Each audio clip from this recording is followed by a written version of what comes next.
Yeah, because I think how do I say the without being insulting, the conspiracy theory nut jobs out there, and there's an endless barrage of people who have their conspiracy theories, right? And they will justify that, like what he said just now, justify the better safe than sorry. You never know, and for me, I'm still fascinated by things like flat earthers, right? Like, what the fuck are flat earthers? But dude, in the UK, there's a huge movement for flat earthers.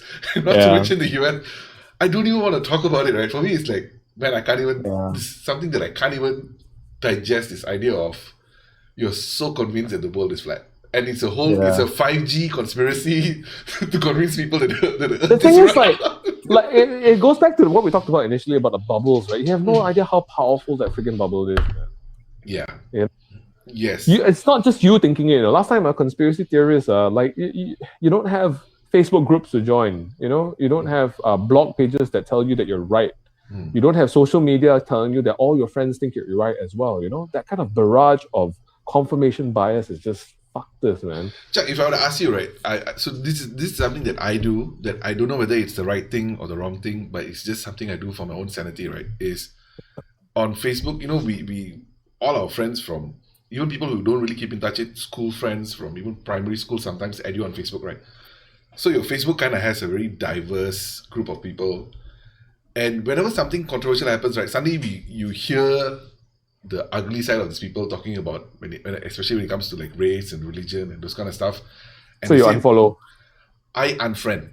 So unfriend. I unfollow and unfriend, and for me the way I see it is because I don't want to be associated with somebody who has such strong hateful feeling towards not necessarily my community, against any community, even if it's an Indian guy talking bad about the Malays or the Chinese, I get pissed off and I'll just unfriend, unfollow. For me, it's just not worth it, right?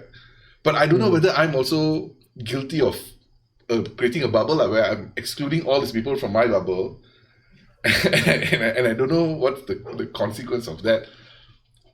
I don't know.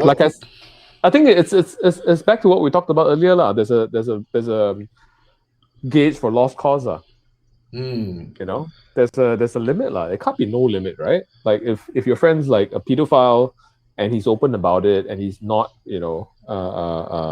remorseful about it, then you gotta cut that out of your life somehow. But right? You don't feel that even among our generation, I feel like there's this weird Asian sentiment of, hey, you cannot unfriend lah, hey, you're not nice lah. It's like that stupid give face sentiment where, oh man, how can you blatantly sorry lah, dude, you're talking to the wrong guy about that lah. I don't give face to anybody else, so. Okay, not my parents, not my uncles. Oh dude, to me, okay, no, but it's an important point. I feel like politeness has consequences. Not saying something has consequences because of that needle thing that I talked about. And I really believe in this whole needle thing, right? It's like, if you're not moving it this way, then it's going to naturally move that way. You know what I mean? Yeah. So there has to be some counter, which is why, sometimes even if I feel that a conversation is going to be unpleasant, I try to make it as, I'm not out of my way to piss people off. I'm out of my way to just be honest in my communications with anybody. Recently, a friend of mine did something that I don't think that he should have done. Like I felt like it was bad for him, and I told him, even though it was going to be an uncomfortable conversation, and I said, "Dude, I'm not judging you or whatever. I just think that this was, in my opinion, that this wasn't the right thing to do." And what did your friend say? What did your friend? I think initially he was a little bit guarded. Okay. And eventually, I think we amicably agreed to disagree. Okay. But even that's important, right? Like just the ability to agree to disagree. To me, that's okay. I'm fine with that, and I would still not regret that conversation. But like I said, there's a limit where someone is a lost cause. So, for instance, I also have a friend that I wasn't that close to him, but I thought he was a really nice guy, and he went to the US and he got into guns and Wow. He basically became like a Mega. poster boy Asian Republican, okay? Okay. And initially,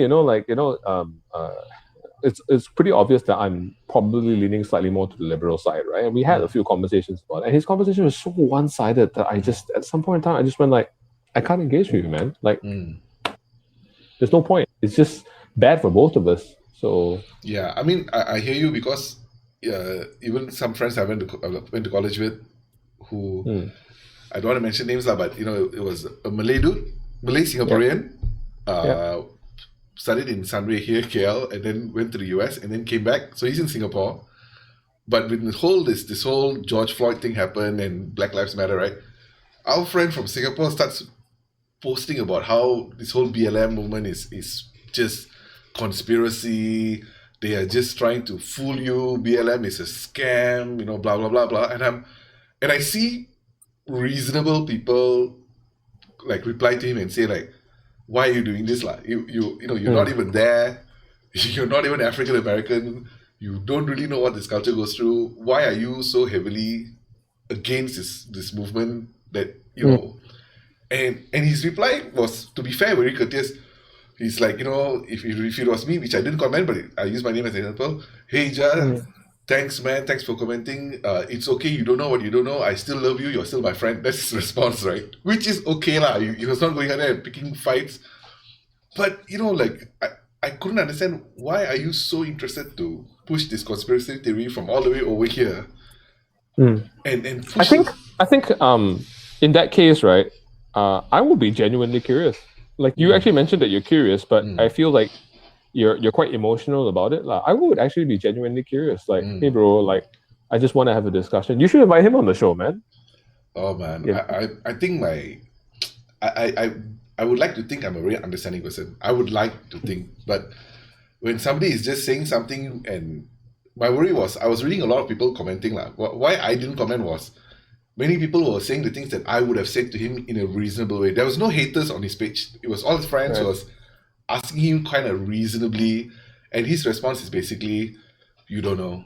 You just don't know. You're ignorant. This is a conspiracy. This BLM and this is what the right is trying to do. Communists like this. So I was just like, oh man, this is.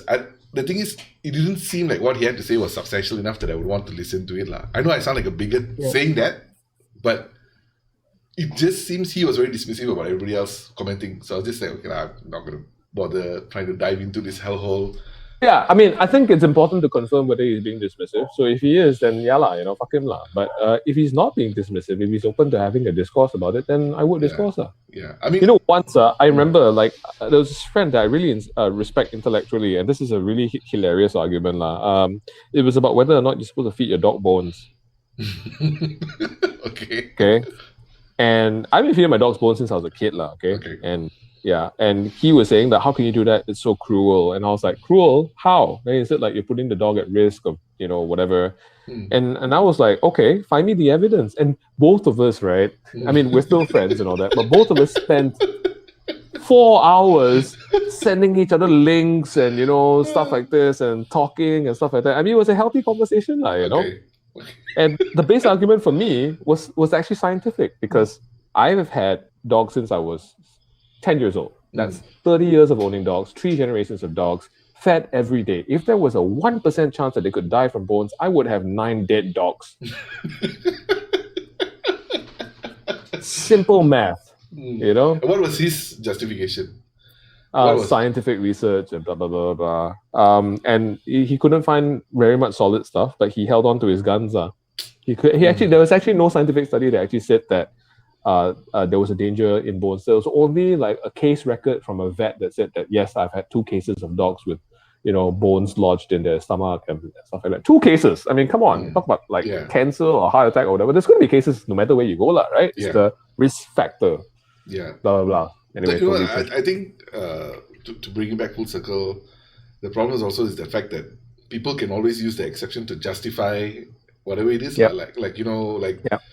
we are going to do that, I read one funny statistic quite some time back where in the UK, more people die from falling down the stairs than they do from the mad cow disease. right? Yep. But But that when doesn't stop our fear of it, right? But the minute there's one mad cow disease case, they go and cull all these cows. They go apeshit crazy, right? And then the logic is, okay, if you're looking at that scale, why aren't you eliminating all stairs in all homes, right? Because there are more people dying from falling down the stairs, right?